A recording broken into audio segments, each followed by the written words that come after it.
creo que en la historia de México y de España fue un acontecimiento muy importante. Hay que entender lo que la historia nos está indicando, es decir, fue un encuentro de, digamos, de dos maneras de pensar diferentes, la europea, la mesoamericana, de dos formas de percibir el universo, de dos economías distintas. Desafortunadamente creo que se ha dado siempre una versión muy superficial de lo que realmente fue este evento, y creo que tenemos ahora la oportunidad, al cumplir estos 500 años, de volver a reestudiar ese evento para ver realmente lo que auténticamente ocurrió. Entonces yo creo que Tlaxcala, por su herencia indígena, por sus monumentos, figúrense estas zonas arqueológicas que hay en su territorio, por su personalidad, debe ocupar un lugar muy destacado en la historia prehispánica de Mesoamérica, de México.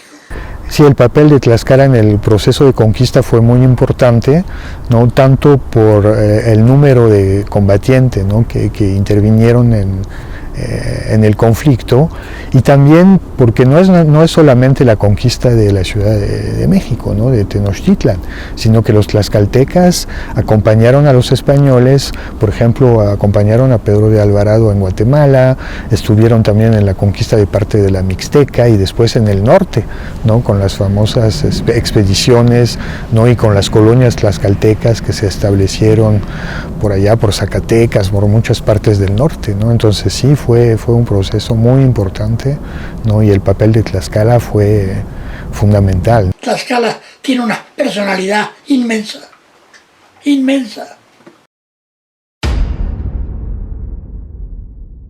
Encontramos evidencias de grupos sedentarios, sin duda antes del asentamiento ya más definitivo. Grupos de cazadores-recolectores, hay también evidencias de megafauna en la región central y en la parte alta de los Cerros Blancos. Sí, hay una, por ejemplo, la punta Clovis que encontró el maestro Ángel García Cook nos permite situar una presencia, es una evidencia indirecta, pero nos habla que aproximadamente hacia el 7000 a.C. había grupos humanos aquí en Tlaxcala y especializados precisamente en la caza de estos animales, ¿no? Entonces sí, ya andaban aquí recorriendo el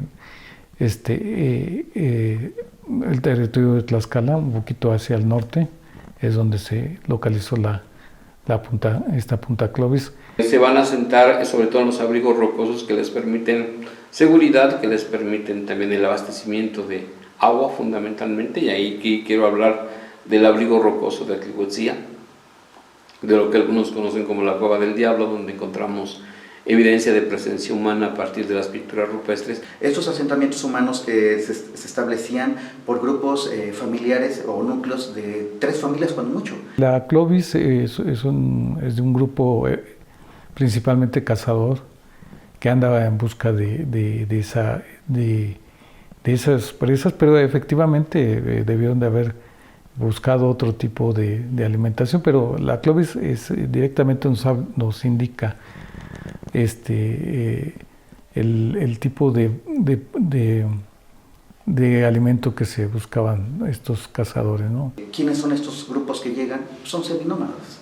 Son seminómadas que llegan y se asientan por las características que tiene el clima y el suelo en esta región. El asentamiento de grupos humanos aquí en Tlaxcala ocurre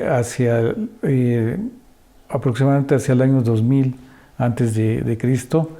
Ya se ha dado la domesticación de algunas plantas silvestres en el Valle de Tehuacán, y eso va a permitir asentamientos más firmes de aldeas.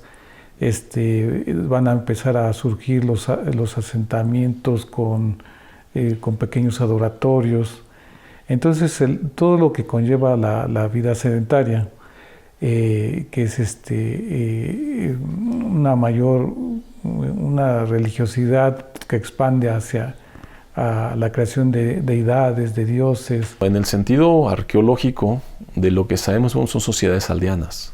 Lo que pasa es que, en realidad, como te comentaba, o sea, el formativo temprano aquí es escasa la información hoy del centro de México, entonces tenemos realmente pocos sitios en Tlaxcala. Antes de los tlaxcaltecas había grupos de olmecas y calancas. Estos se desarrollaron principalmente en lo que hoy es el municipio de Nativitas y en lo que conocemos como la zona arqueológica de Cacaxtla. Esa área del sureste de Tlaxcala es una región muy importante porque se encuentra una de las expresiones culturales que vienen a decirnos que en Cacaxtla y Xochitecatl hay grupos que en el lapso entre el periodo clásico, entre la gran momento de colapso teotihuacano y el advenimiento de los toltecas, hubo pueblos que permitieron, que ocuparon ese vacío de poder político y cultural que en un principio no se había detectado en Mesoamérica. Cacaxtla habitó gente que no sabemos cómo se llamaban en realidad. Allí el asunto se pierde entre la historia y el mito. Es decir, se nos relata por algunos cronistas, ¿verdad?, cómo se viene de un lugar, en el caso del Mexica y demás es Aztlán, pero también se habla de Chicomostoc. El origen étnico de los pobladores que llegan a la región central de México, y ahí, desde luego, incluyo Tenochtitlan, Tlaxcala, Texcoco, Huexotzinco, Cholula, en todos estaban en la región central. Su origen étnico es, diríamos, el de las llamadas tribus nahuatlajas, que vienen del norte, que vienen de Aztlán, Chicomostoc. Vienen, claro, no juntas, por eso luego dan lugar a diversos grupos. Chicomostoc es un lugar de origen. De hecho, en Mesoamérica hay varios lugares de origen que se manejan en las fuentes. Cuando hablamos del origen étnico, cuando queremos entender el origen étnico de estos grupos que se van a aceptar en lo que para el periodo posclásico prehispánico conocemos como Tlaxcala, evidentemente tendríamos que hablar del relato mítico que hacen de su peregrinación desde la mítica Chicomostoc, es decir, el lugar de las 7 cuevas. El mito de Chicomostoc trata de explicar ese origen de los pueblos, nacimientos, es la matriz de donde se nace. Si bien no tienen los rasgos culturales de los pueblos que han antecedido en la historia de estos valles, como son los teotihuacanos o los toltecas, ellos van a con eso a justificar el derecho de ocupar estos territorios. ¿Por qué los tlaxcaltecas también se veían a sí mismos como originarios de Chicomostoc? Bueno, porque es la tradición que tienen, una tradición formada posiblemente con las ideas que ingresan de los mesoamericanos del norte que viajan al sur, de los pueblos no mesoamericanos que viajan con ellos y con las ideas básicas mesoamericanas. Ya es una tradición común. Sin embargo, sí tenemos que señalar que por el relato mítico pues hemos hecho casi un axioma, pero no hemos podido concretamente, aterrizar verdaderamente dónde se encontraba este lugar.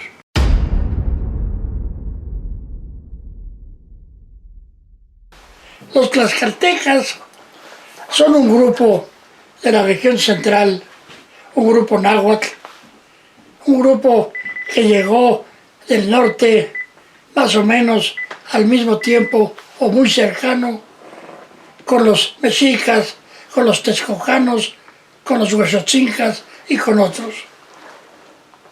Pero los tlaxcaltecas tienen una personalidad propia. Podemos encontrar primero a estos tlaxcaltecas que van a habitar este territorio en Poyautlán. Allí se van a establecer durante un largo tiempo. Dice Muñoz Camargo que llegan los chichimecas a Texcoco en esta migración hacia esta parte de Tlaxcala, y que unos se van hacia Poyautlán y otros le dan la vuelta al Popocatépetl para entrar por Cholula. Pero posteriormente, por la rivalidad que ya van desarrollando con los mexicas, con los acolhua mexicas, los expulsan sin antes librar una batalla bastante cruenta. Se pasaron del otro lado de la sierra y cuando llegaron empezaron a ver el valle por la Tlaxcala. Pues lo primero que vieron, dijeron, pues está solo. Y excepto los olmecas Xicalanca, famosos, que se encuentran ahí en la zona de Texolo, Nativitas. Hay batallas, por supuesto, hay una serie de enfrentamientos bélicos, ¿sí? Sin duda alguna no fue fácil tampoco que entrara un nuevo grupo con una nueva forma de organización, con una nueva forma de ver el mundo, incluso con un nuevo panteón, ya sobre los pueblos que estaban establecidos. De los tlaxcaltecas, la leyenda es muy hermosa porque viene con ellos guiándolos una garza. Y eso es muy significativo, es muy hermoso. Y se fueron a subir a los cerros, donde están ahorita Tepeticpa, que es la zona arqueológica, y ahí asentaron a los grupos de líderes y pues, el resto de la población en las faldas, ¿no? y en la parte baja. Y de ahí empezaron a expandirse. Su dios Camaxtli les señala que es ahí donde se tienen que establecer por las características propias para su desarrollo, y es así como se forma el primer Altepetl con Culhuatecutlicuanes como su primer gobernante. ¿Por qué eligen el cerro de Tepeticpac? Precisamente también porque esto va a estar ligado a su cosmovisión. Para ellos los cerros eran muy importantes, ya que pues decían que eran casas, ¿no? Que pues prácticamente eran simulados y que debajo del cerro había mucha agua, el elemento fundamental para el desarrollo de la vida, ¿no? El hecho es que probablemente desde el siglo XIII, quizás antes, o quizás después, estos grupos se van a asentar en lo que hoy es Tlaxcala. Ya para el 1300, entendemos 1300, 1320, sabemos que ya tienes una urbe que se empieza a expandir, o sea, ya tenemos un asentamiento como tal en Tepeticpac, y lo tenemos muy claro por los fechamientos de los contextos arqueológicos más tempranos que tenemos en ese sitio. Una vez que los tlaxcaltecas llegan, van a dar lugar al establecimiento de Altepetl. Altepetl es una estructura, en realidad, sociopolítica, indígena de Mesoamérica, del posclásico tardío. La palabra Altepetl está compuesta de dos elementos de la lengua náhuatl. A, teatl, agua, y tepetl, monte. Pero se juntan al tepetl, se cambia la TL por razones de eufonía y se dice Altepetl. Altepetl es una unidad étnico y política primordial. Esa manera de alianza cuatripartita con Ocotelulco, con Quiahuiztlán, con Tizatlán y finalmente Tepeticpac, esa alianza cuatripartita dejó honda raíz. ¿Por qué 4? Porque en la división, porque en el concepto del mundo en Mesoamérica, precisamente encontramos las 4 direcciones del mundo. Y esta alianza formaba lo que era el Hueyaltepetl, que le llama local, que Ángel García Cook llama la confederación, digamos, pero que es fácil, y que los españoles en realidad le llaman la provincia de Tlaxcala. ¿Cómo podemos caracterizar estos 4 lugares? Tepeticpac, con el asiento del santuario de Camaxtli, llamémoslo así, cada religión presente. Está Ocotelulco con su mercado, está Tizatlán, donde, por supuesto, al final de la época prehispánica es el Huehue Xicotencatl, el Xicotencatl del viejo, pero también el Xicotencatl del joven, quienes gobiernan el lugar, y era dice Hernán Cortés en las cartas de relación, Bernal Díaz, y lo seguimos después, nos van a decir que era el capitán general del ejército tlaxcalteca, ¿sí? Y nos queda por entender cuál era más bien como la función de Quiahuiztlán, probablemente artesanos. Pero estos 4 no son los únicos. Esos solamente están en el núcleo urbano, y además dentro del núcleo urbano pues también había otros barrios o poblaciones aledañas, ¿no? Como Axxotla, Tlamauco, Teotlalpan, ¿no? A muchas. Entonces todas estas formaban esta amalgama que es el núcleo urbano. Si buscamos en diferentes fuentes te van a hablar de números, algunos hablan de 18, algunos hablan de 22, y algunos hablan de pequeños señoríos que llegan hasta la cantidad de 200. La extensión geopolítica pues abarcó un territorio mucho más amplio, y dentro de ese territorio más amplio pues había muchísimas otras entidades, ¿no? Y conocemos a Tlihuetzia, Yauquemeca, Tlaxco, Tequesquitla, o sea, muchas de estas poblaciones, ¿no? Que conformaban una alianza.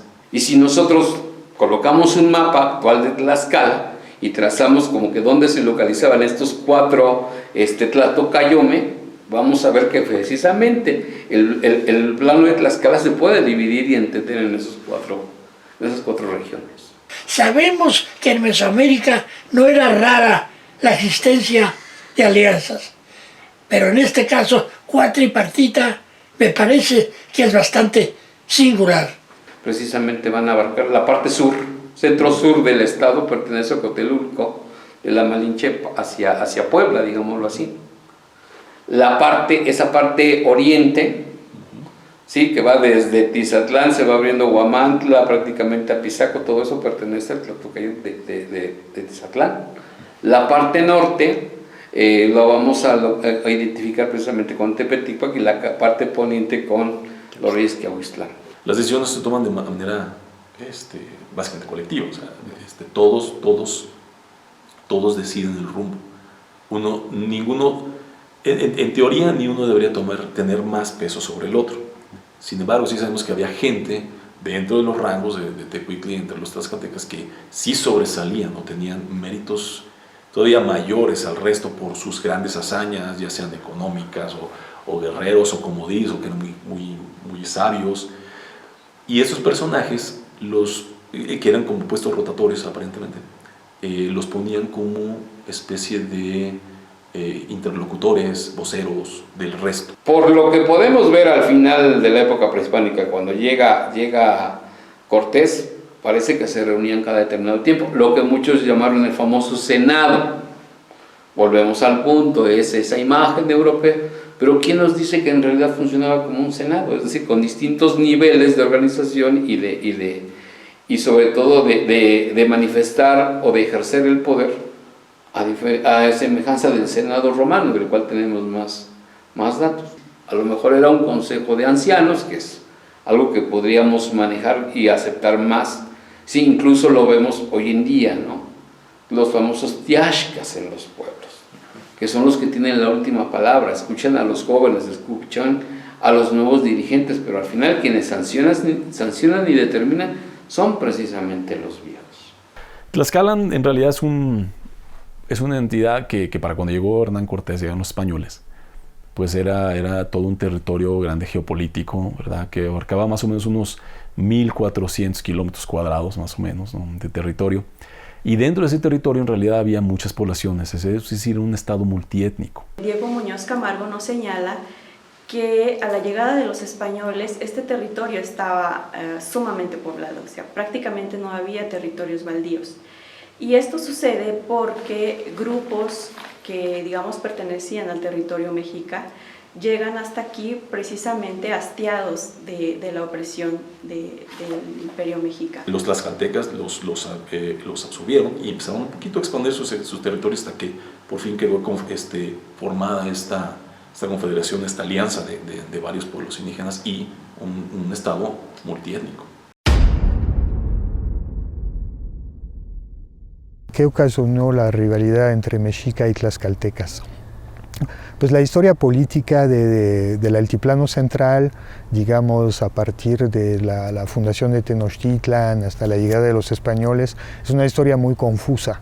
¿no? Muy confusa en la medida en que hay peleas entre los diversos grupos, tanto étnicos como políticos, ¿no? Nahuas, también no hay que olvidar que hay otomíes, hay otros grupos lingüísticos también en las zonas, ¿no? Hay popolocas, mixtecos en la zona de Puebla-Tlaxcala, están los olmecas chicalancas, es decir, hay una variedad de grupos y también de alianzas que se dan y que cambian a lo largo de estos, digamos, 2 siglos, ¿no? Y la historia es sumamente compleja. Estos grupos, naturalmente, nunca se quisieron someter a los mexicas. La rivalidad con los mexicanos era añeja. La rivalidad remota, yo digo, no conozco así fuentes que hablen en qué momento empieza. Cuando los mexicas ven que los tlaxcaltecas que están allí cerca también empiezan a desarrollarse, ven un peligro latente, ¿no? De que a la postre los tlaxcaltecas puedan ser mejores que ellos y entonces someterlos o absorberlos. Y empieza el antagonismo. Conforme se va expandiendo el imperio mexica, se van a pelear contra los de Chalco, los de Xochimilco, los de Coyoacán y después más allá, ¿no? Y los tlaxcaltecas ahí ocupan un papel muy complejo. Hay una serie de enfrentamientos donde no logran ni siquiera Cholula o Huejotzingo, ¿sí? Dominar a Tlaxcala, conquistar Tlaxcala para el imperio azteca, y Tlaxcala se mantiene independiente. Pues la extensión mexica que se da, digamos, a lo largo del siglo XIV y principio y del siglo XV, ¿no? Hace que poco a poco las fuerzas de la Triple Alianza van a rodear la zona de Tlaxcala, por ejemplo, la zona de la costa del Golfo, ¿no? Y poco a poco se van a encontrar aislados, ¿no? Los tlaxcaltecas y los grupos que están ahí, los otomíes, por ejemplo, también ahí. Lo que hay que analizar históricamente es el momento en que se están dando los hechos que estamos comentando. Es decir, para el momento en que Cortés llega, ya había esta rivalidad. ¿Qué causa el que se separen? Pues habría que analizarlo con mayor profundidad. El hecho es que en ese momento no había una compatibilidad entre ellos y finalmente pues Tlaxcala, totonacos, etcétera, y otros grupos se van a aliar y van a apoyar a las fuerzas españolas, ¿no? Y entonces ese es lo fundamental. Ya si se quiere ver la historia de Tlaxcala en relación a los mexicas, etcétera, bueno, pues habría que analizar cómo es que se dio esa relación. Pero no viene a cuento ahorita, porque el momento que estamos analizando ya son elementos rivales, ¿no? Entonces hay una lucha entre los dos grupos, pero hay que tomar en cuenta que hay alianzas así que se van cambiando. No es un poco como la historia de las repúblicas italianas en la Edad Media, que se están peleando entre ellas, se alian, forman alianzas, después se pelean, etcétera, etcétera, ¿no? Entonces es un juego muy complejo ahí a nivel político, ¿no? La cosa es que sí, en el momento de la llegada de los españoles hay una lucha muy fuerte, ¿no? Entre la zona de Puebla, Tlaxcala y la zona de los mexicas, y pues ya sabemos qué va a pasar después, ¿no? Los mexicanos, no se sabe, no se entiende, sí, porque los mexicanos argumentan, decían, no, que en cualquier momento podían conquistar Tlaxcala cuando se les diera la gana. Ahí hay varias posturas, ¿no? De los especialistas. Una que dice que finalmente los mexicas hubieran podido conquistar a Tlaxcala, pero prefirieron no hacerlo por razones rituales, y ahí surge el tema muy, muy complejo de las famosas guerras floridas, ¿no? Y hay otros que dicen que no, que Tlaxcala tenía una potencia militar tal que los mexicas nunca pudieron derrotarlos, ¿no? Pues el tema de las guerras floridas ha hecho correr mucha tinta, ¿no? Hay muchas posturas encontradas ahí. Pues básicamente, en primer lugar, el término, ¿no? Xochiyaoyotl, ¿no? Guerra florida, es un término que aparece poco en las fuentes, ¿no? Y aparte el origen de estas guerras es controvertido, ¿no? Naturalmente, la idea de los mexicas era ganar siempre, pero no ganaban la guerra, digamos, matando gente. Ganaban la guerra haciendo prisioneros para sacrificarlos luego, pero haciendo prisioneros. Y naturalmente una guerra, una batalla en que la idea es hacer prisioneros es una manera difícil de guerra, porque lo más fácil es darle un macanazo y ya. No, aquí no, era apresarlos. En la cosmovisión prehispánica era más importante someter. Someter era poseer. En el momento en que ellos sometían a su rival, era símbolo de posesión, de que ya lo habían derrotado. Pues era una guerra, en cierta manera, artificial, en la cual se ponían de acuerdo para que en fechas determinadas se enfrentaran guerreros de uno y otro estado. Se supone, lo han tratado algunos investigadores, que eran estas contiendas que como finalidad tenían lograr prisioneros, lo que mencionábamos también antes, ¿no? Lograr prisioneros para ser sacrificados a los dioses, ¿no? Aparte, me imagino que además entrenar a las gentes para la práctica de la guerra, etcétera, etcétera, ¿no? Ahí surge justamente la pregunta, ¿eran guerras nada más para ser cautivos o eran guerra de conquista? ¿No? Y ahí al parecer había dos tipos de guerras distintas, ¿no? que se llevaban a cabo, unas que efectivamente tenían como propósito tanto entrenar a los ejércitos, mantener el espíritu guerrero de los grupos y conseguir víctimas para el sacrificios, pero también otras guerras que eran así como para conquistar, ¿no? Y eso lo vemos pues, tanto en el altiplano central como tal vez en otras zonas geográficas, es decir, al parecer era algo que sí existía en otras partes, no nada más entre mexicas y tlaxcaltecas. ¿Por qué entraron en ese conflicto permanente tlaxcaltecas y mexicas? Bueno, entraron porque es muy frecuente que los que están de vecinos se peleen. Pero además hay un texto del cronista español Fray Diego Durán, un texto importantísimo porque la obra de Durán es muy seria, un poco feo lo que dice que Tlacael, el consejero de los señores mexicas, le dijo al soberano: tenemos que traer tortillas frías, entendiendo por tortillas los guerreros. Y nuestro Dios pide tortillas calientes, y qué mejor lugar que en Tlaxcala, que es lugar de tortillas. ¿Qué dicen las fuentes? A los dioses no les gustan las carnes de los bárbaros, de los que no hablan náhuatl, de los que vienen de muy lejos, ¿no? Hay que darles carnes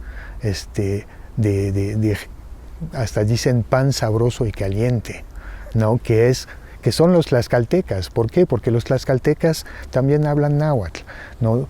Comparten los mismos valores, pero son un poco diferentes. Me da impresión que Tenochtitlan no conquistó Tlaxcala precisamente por tener esta posibilidad de alimentar a sus dioses.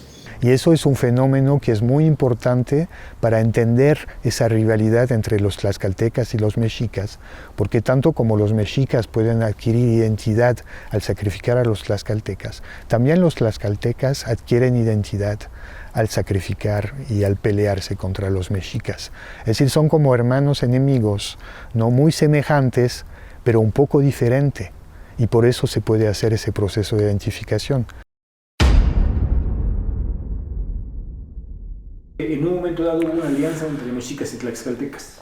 Hubo una, en la historia sí hay un reconocimiento, una alianza, una cercanía política y un reconocimiento. Para entonces los mexicas también pugnan por ser reconocidos como un pueblo primero estable e independiente.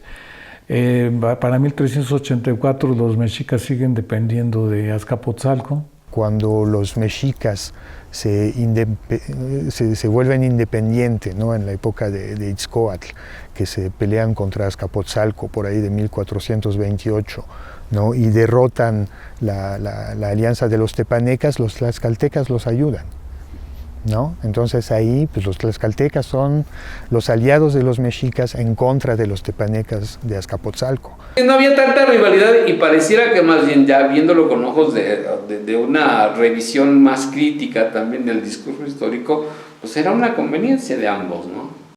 Yo creo que la razón que no los vencen es que no les conviene destruirlos. Tenochtitlan no le convenía. Él dice, queremos tener allí una guerra, acuérdese de lo que dije, que tenga tortillas calientes. Si la destruye, ya no va a haber guerras. Y nosotros necesitamos el Tlaxcali, quiere decir tortilla. Se han podido encontrar evidencias de que cuando el Templo Mayor tiene una ampliación muy grande en tiempos de Moctezuma y Huicamina, los tlaxcaltecas son invitados. No solamente son llevados los guerreros a partir de la Guerra Florida a ser sacrificados, sino los señores de Tlaxcala asisten como invitados a presenciar precisamente la consagración del Templo Mayor, de la ampliación del Templo Mayor. Yo creo que sí era una independencia real, ¿no? Es decir, los tlaxcaltecas, pues además eran unos pueblos aguerridos que habían tenido siglos de pelearse contra un enemigo tan potente como los mexicas, ¿no? Entonces yo creo que sin duda había una experiencia militar y guerrera bastante fuerte, ¿no? Y eso se vio también durante la conquista. Ellos estaban viviendo en el año Seacatl, uno caña, que marca el término de una era y el principio de otra. Entonces, para que inicie otra, tiene que morir la anterior, ¿no? Pues para simplificar, yo diría que sí tuvo su impacto el mito del regreso de Quetzalcóatl. No es un invento de Cortés, como han dicho algunos, sí existía esa idea, ¿no? Y eso lo dicen grandes especialistas como Michel Grolich o Henry Nicholson, ¿no? Que son así eminencias para esos temas. Y si en el mito o en los relatos que hablan de Quetzalcóatl lo conciben como un personaje de piel blanca, barbado, de ojos claros, y ven a los españoles y dicen, esos son Quetzalcóatl.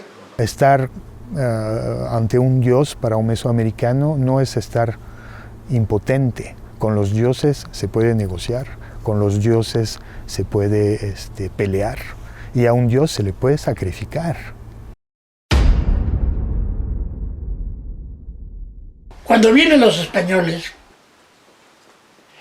ellos tratan de llegar al centro de México, pero pasando por el rumbo de Tlaxcala. Los tlaxcaltecas, sagazmente, van a enviar aliados otomíes para que hagan frente a ver qué ocurre. Y esto era también la ambigüedad y la inteligencia política del gobierno de Tlaxcala, es decir, por una parte dicen, sí, nos los vamos a recibir en son de paz, ¿no? Y al mismo tiempo los atacan para ver cómo van a reaccionar, ¿no? Entonces eso lo explican muy bien algunos especialistas, ¿no? Es decir, por un lado dicen, somos sus amigos, vénganse, y del otro lado los atacan, pero los atacan a través de los otomíes. Entonces, si ganan los otomíes, van a decir, pero estos son nuestros guerreros, ¿no? Y nosotros tenemos el beneficio de la victoria, pero si pierden los otomíes, pueden decir, pues es que esos no nos obedecen, y no fuimos nosotros. Los otomíes luchan, pero son vencidos por los españoles, y entonces dicen, vamos a atacarlos, pero pues si tienen armas, creo que tienen armas muy terribles, dicen, unos tubos que echan fuego y vienen en unas como venados grandotes y tienen macanas pero de metal, entonces pueden vencernos. El arco y la flecha no son nada en comparación con los cañones, con las ballestas, con las armas de las espadas, etc. Y sobre todo con el caballo. Pues yo creo que ahí sí hay elementos tácticos y elementos, digamos, del armamento español, ¿no? Pues porque digo, si los tlaxcaltecas eran buenos guerreros, pues los españoles también. Hubo 3 batallas específicamente.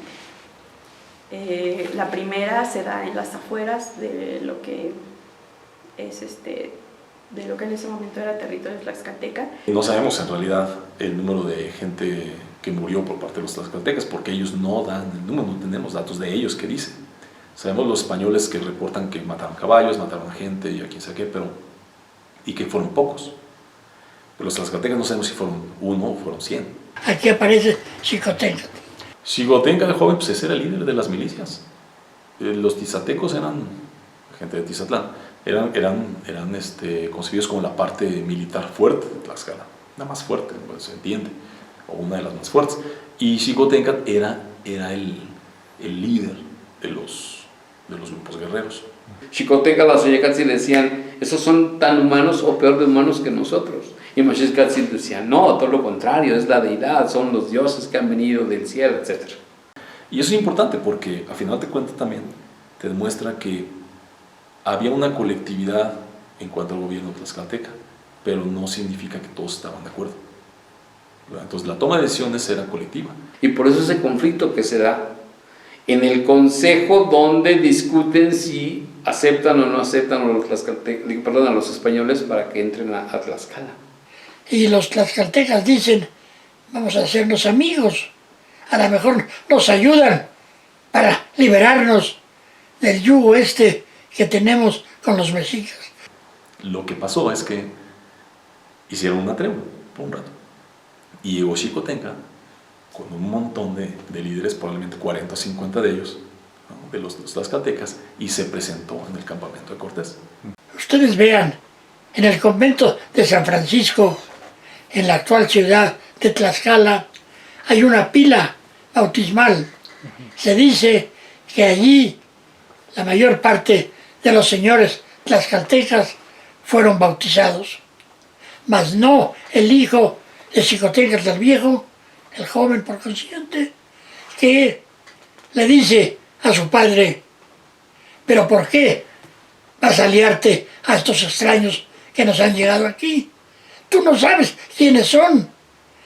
Esos que creamos que son importantes dioses, ni son dioses, ni son nada. Y si fueran tan importantes, se habrían quedado en su tierra. Que al final de cuentas a Xicoténcatl le impusieron el hecho de que aceptara esa alianza con los españoles. Como era la educación de aquella época, se tuvo que acatar a las órdenes y a las decisiones de los mayores. Sin embargo, no quiere decir que hubiese estado de acuerdo. Él, desde su perspectiva, visualiza que no es la mejor opción la alianza. Nunca los españoles terminaron por derrotar o por aniquilar a los tlaxcaltecas. O sea, los tlaxcaltecas estaban enteros. Habían perdido, sí, a bastantes guerreros, pero no estaban vencidos. Los tlaxcaltecas fueron muy sagaces. Entonces dicen, pues vamos a aliarnos con quien puede ser enemigo de nuestros enemigos. En principio hablan entre los 4 tlatoani, pero también consultan a sus dioses. Y pues al parecer sus dioses les dicen que los españoles son bastante fuertes y les aconsejan que se alíen con ellos para luchar contra los mexicas.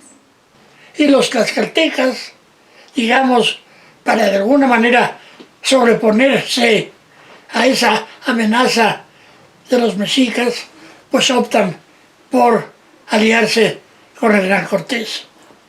Eso es comprensible, totalmente comprensible, y al que no le parezca, pues quiere decir que se sale del contexto histórico.